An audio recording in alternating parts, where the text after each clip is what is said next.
Hello， 大家好，今天这个影片想跟大家介绍一下 Hetabase 最新的功能，它可以把 YouTube 跟 Podcast 转成逐字稿，并且用逐字稿呢，再快速的利用 AI 去生成洞见，然后这个洞见里面包含了所有逐字稿的内容，然后你就可以快速的呢去复习，并且呢把各个资料整合成你想要的一个白板。好，接着示范一下实际使用的场景。首先呢，你先到你喜欢的一个影片。然后你只要确保说这个影片呢，它是有含逐字稿，那基本上所有英文的影片都有逐字稿，那中文的话呢，就看那个创作者有没有逐字稿。然后你选择完之后，你把它的网址复制下来，复制下来之后呢，你按这个 New， 然后按 Video， 然后按 Add a Link， 然后把这个 link 贴上去。然后复制好影片之后呢，我把它打开来，然后把它展开。展开之后，你按这个 Transcript， 然后它就会问你说，逐字稿呢是不是想产生哪一种类型？如果你的影片有很多种语言的话，那你就可以选择你想要产生出来的一个类型。以这个影片为例，它是英文的，然后这个英文是自动产生出来的逐字稿，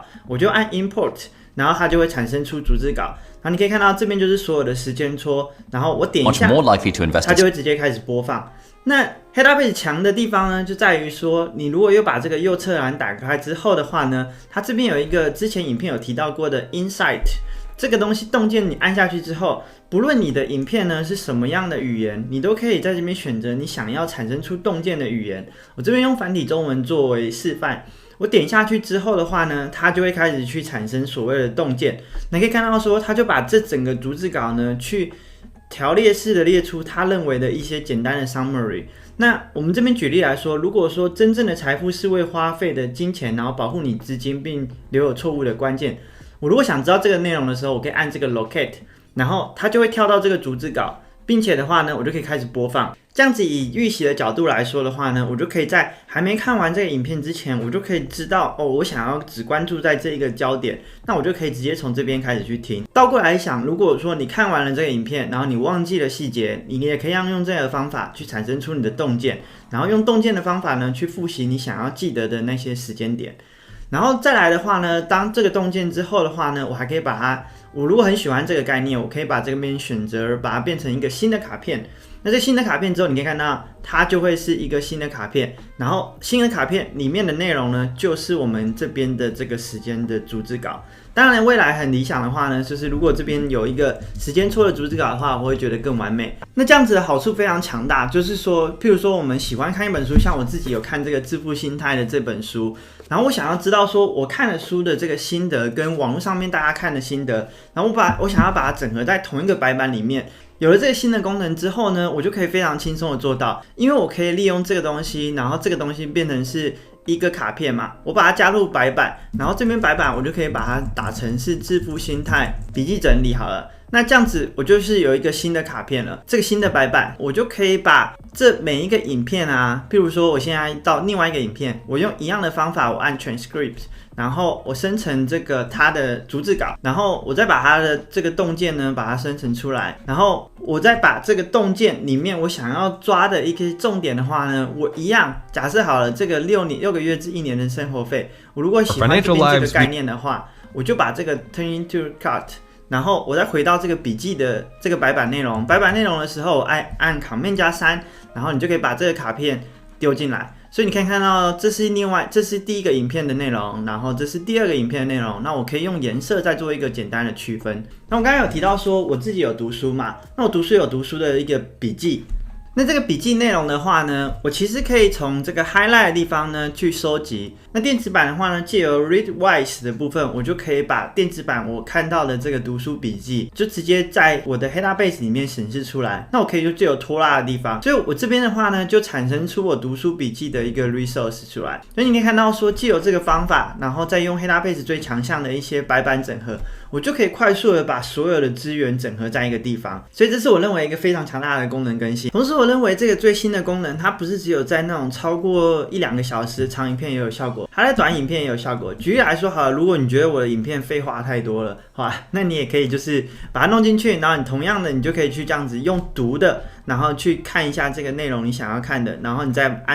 跳到你想要看的内容就好了。那当然你也可以用就是 Insight 去产生出这个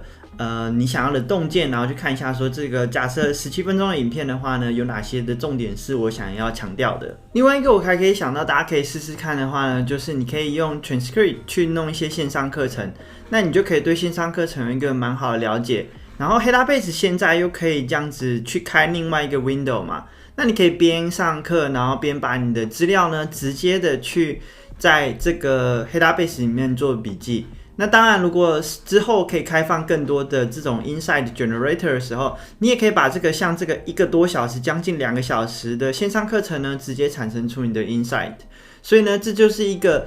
我觉得会帮助我们在吸收新知会有一个非常大的一个突破。另外的话呢，我们也可以用它来学习语言。假设现在我看了这个日文的这个影片好了，然后我的 transcript 就是日文版的嘛。那这个日文版的时候，我其实一样，我可以去生成一些 insight。那这个 insight 我可以用不同的语言去做。假设我用繁体中文好了，我生成出了一个 insight 之后，我可以去想一下说，我现在看到的这个日文的内容，我有没有办法去总结出这样子的一个概念？因为这个它已经帮我翻译好了，那你可以借由这个东西呢，去譬如说，我就听这1分钟的内容好了，然后我自己总结看看，然后你看看你的总结的内容跟这个的内容有没有相对，就是有很多种可以应用的方法。所以我觉得这次的这个更新啊，新增了这些video 啊跟 audio 啊还有 podcast 呢，变得非常非常的强大。再来是第二个强大的更新，第二个强大的更新的话呢是 podcast， 就是 podcast 的部分的话呢，你可以在这边去输入你想要听的一个频道，譬如说你想要听下一本读什么好了，或者是股癌，那你这边就可以搜寻你喜欢听的一个内容，然后你这边就输入说你想要听的那个的 podcast 的关键字，假设我想要关于什么 TSMC 的好了，我就按这边就会输入说有关这个内容的 podcast， 然后我把它按到 library，然后它这边就会新增出来，然后新增完之后的话呢，这边一样会有一个 transcript， 但这边要注意的是，通常 podcast 它不会有一个自动的一个 transcript， 所以这边的话呢，会需要用 AI 去转译成逐字稿。那现在的限定就是每个月只有5个小时，所以我会建议大家，如果是英文版的，或者是你知道这个内容它可能也有发在 YouTube 的上面的话呢，我会建议大家先从 YouTube 去找到，因为 YouTube 它会直接的呢去抓 YouTube 上面的这个 transcript， 那它就不会用到你那个5个小时的 YouTube 的一个额度。那如果是 Podcast 的内容你没有办法在 YouTube 上面找到的话，可以做的方法呢，就是你可以直接把 Podcast 把它 import 进来之后，你按这个 transcript， 然后它就会开始去 loading， 然后去分析这个 transcript 它的内容，然后我们可以等待它一下，它之后就会产生出这个的逐字稿。可这边要注意的是，目前的话呢，只开放就是1个月5个小时的内容，所以这个地方大家可能要注意一下，你自己最后想要去转译的这个内容的话呢，它的一个时间长。那像我现在这个日文的这个 podcast 的话呢，它是1个小时的内容，所以就是这个是因为我没办法找到 YouTube 的内容，所以我才会尝试的呢，是用这个 HeyDaBase 的功能去把它转译。转译好之后，就会是像现在这种形态。一样，它这边会有一个时间戳，然后时间戳之后的话呢，我就可以直接利用这种方法呢去播放特定的内容，然后它会有这个像这个新闻台啊，它的一个逐字稿，然后这个 podcast 2个人的对话，它也可以去轻松的去把它转录出来。所以这个的话呢，我觉得也是非常强大的一个更新。如果是你平常就有在听一些 podcast 是你自己有兴趣的话，那我觉得是非常好的应用。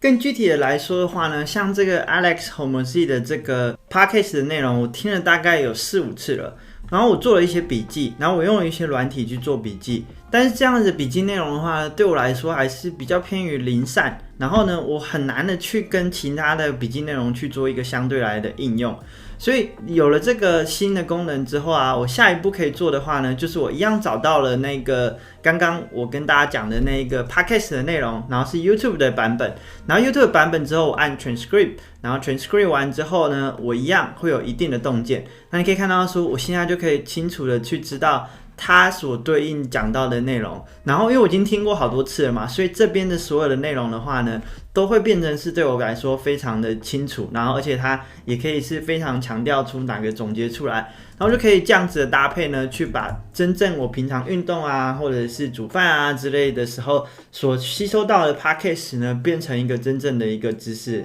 总结来说的话呢，我超级喜欢这个的功能的。然后我觉得这 Database 可以去跟其他的笔记软体做出一个还蛮明显的区分的一个非常好的一个功能。那如果大家想要试用看看的话呢，也可以用影片描述栏我的试用的一个连结，然后你就可以去开始使用 Database 有1周试用的时间。那这个 AI 的功能的话呢，虽然它有5个小时的限定，但是基本上 YouTube 的使用功能跟Podcast 的功能大家都可以玩玩看。那我们就下影片见喽，谢谢大家，拜拜。